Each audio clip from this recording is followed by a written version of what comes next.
pastikan di settingan yang ada di remote site. Ini remote site, ada modem, ada laptop.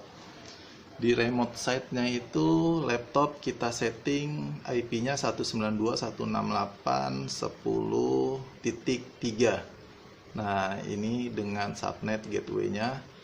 Kemudian yang di laptop IP modem itu 192.168.10.3. Kita pastikan dia harus bisa masuk ke modem dulu ya. Jadi ini sudah kita setting di laptop, harus satu segmen dengan modemnya gitu kan. Ini modemnya 10.1.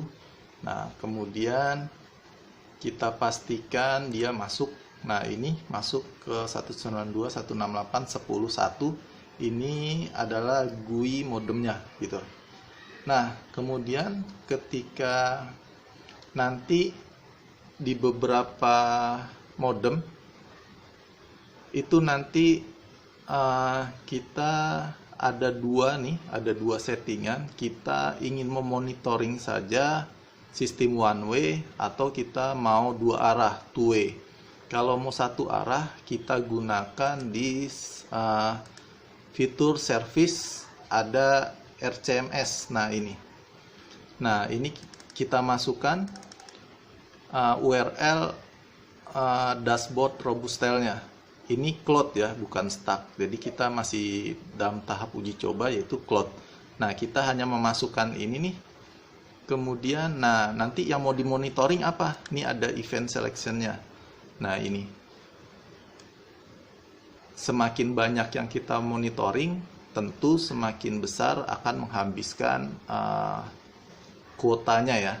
Tapi terakhir setelah waktu uji coba, dengan fitur hanya on off, kemudian on off, kemudian kuotanya seperti apa, trafficnya seperti apa. Nah, itu tidak memakan kuota yang sangat banyak. Jadi tidak signifikan lah ketika kita hanya memonitoring on off dan kuota yang terpakai berapa, seperti itu. Ini ada statusnya. Nah, itu RCMS. Kemudian ketika kita mau menggunakan fitur dua arah, nah itu kita masuk ke VPN. Kita masuk ke Robust VPN.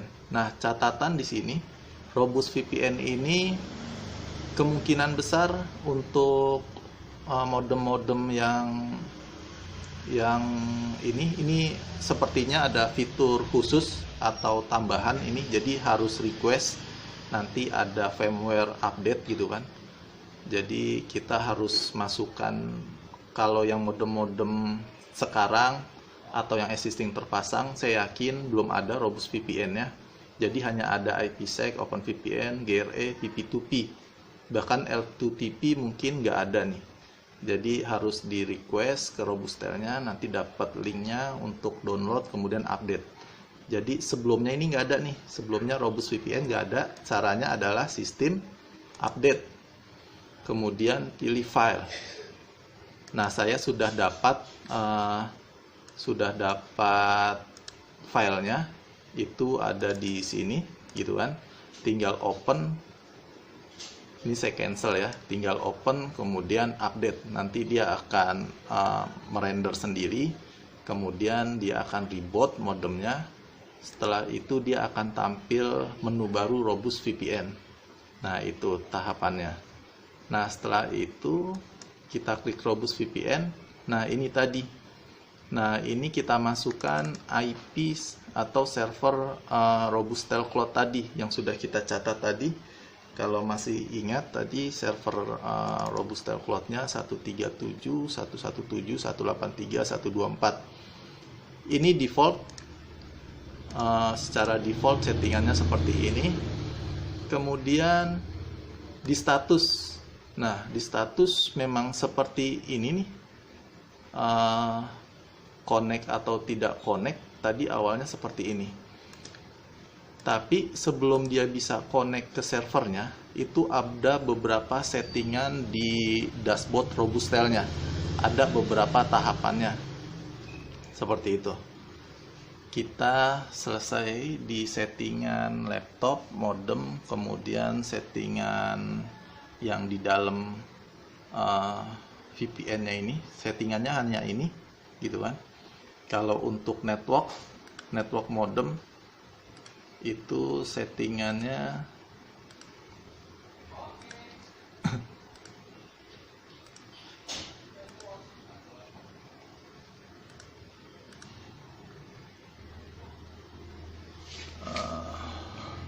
settingan IP di modem, masuk ke menu interface, kemudian LAN, kemudian kita bisa edit, tambah. Kalau dia masih baru kosong, kita klik tambah. Kemudian ini settingannya, ini settingan modem gitu kan, netmasknya, kemudian modenya server. Selanjutnya itu otomatis. Saya biasanya masukkannya hanya memasukkan ini saja nih, 192.168.10 sama netmasknya. Habis itu submit, hanya seperti itu aja. Oke, kita beralih ke sisi dashboard Robustel-nya. Oke.